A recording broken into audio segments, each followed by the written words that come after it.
Сәлем достар, 30, 40 және 50 жастан асқан әйелдерге арналған дәрумендер. Мені жоғалтпас үшін лайк басып, каналыма тіркеліп, жаңа видеоларымды көру үшін қоңырау белгісін басып қойыңыз. Алдағы уақытта денсаулыққа пайдалы кеңестермен көбірек бөлісетін боламын. Әйелдердің ағзасы ерлердің ағзасына қарағанда әлсіздеу келеді. Біз экология мен қоршаған ортаның зиянды әсеріне, сондай-ақ танымал еркін радикалдардың әсеріне көбірек ұшыраймыз. Сондықтан бізде қартаюға қарсы тұру қабілеті ерлерге қарағанда төменірек. Бұған қоса әйелдердің өмір сүру сапасы оның гормондық фонына тікелей тәуелді.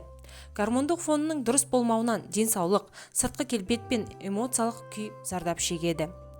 Мұның барлығына жүктілікті, босануды және бала емізуді, функциялардың жасқа қарай нашарлауын, бүгінгі тағамда қоректік элементтердің жетіспеушілігін қосыңыз. Нәтижесінде уақытынан бұрын қартаю ықтималдығы өте зор.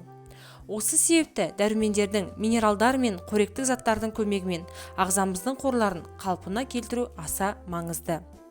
Денсаулық пен жастықты сақтау үшін әйелдерге қандай дәрумендерді қабылдау керек? 30 жастан асқан әйелге нені қабылдау керек? 30 жас келешекте проблемалардың пайда болуына жол бермеу үшін өз денсаулығыңызды барынша жан-жақты күту қажет болатын жас.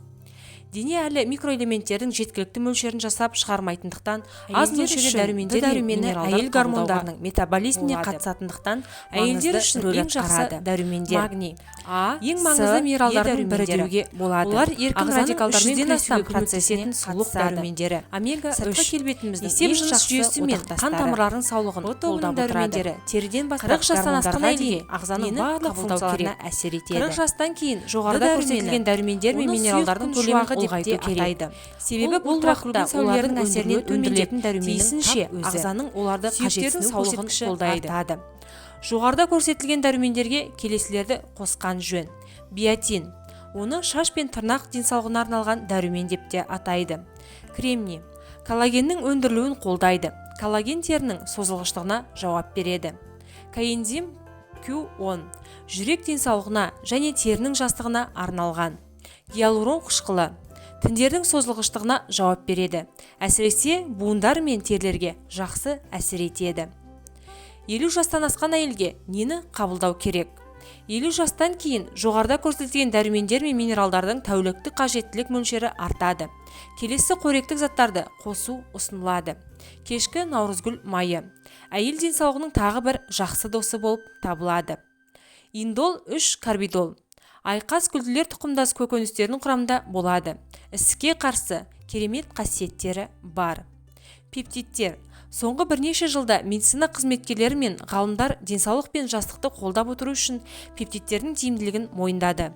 Пептидтер жасуша деңгейінде әрекет ететін амин қышқылдарының қысқаша тізбектері болып табылады. Пептидтер дәрумендермен бірлесіп тамаша нәтижелер көрсетеді. Алайда дәрумендер мен минералдарды қабылдауға мүмкіндігіңіз болмаса, тек пептидтерді ғана қабылдаңыз. Олар сіздің жасушаларыңызды барлық қажетті амин қышқылдарымен қоректендіріп, жасушаңызды қысқа мерзімде қалпына келтіреді. Амин қышқылдары бұл планетамыздағы барлық тірі ағзаларда бар зат, ағзамыздың іргетасы болып табылады. Пептидтер химиялық заттарда да, гормондарда да болып табылмағандықтан, оларды кез келген жаста қабылдау пайдалы болып табылады. Олардың жанама әсерлері мен қарсы көрсетілімдері жоқ. Сондай-ақ олар дәрі-дәрмекке тәуелді қылмайды. Әр мүше мен жүйенің өз пептидтері бар. Әйелдерге аналық жыныс безі пептидтерін, қалқанша без пептидтерін және эпифиз пептидтерін қолдану ұсынылады. Олар ұзақ жылдар бойы ағзаңыздың саулығы мен жастығын қамтамасыз етіп отыратын болады. Қазақша каналдың дамуына үлес қосып, лайк басып, комментарий жазып, видеоның соңына дейін қарап, жақындарыңызбен бөлісе отырыңыздар. Назарларыңызға үлкен рахмет.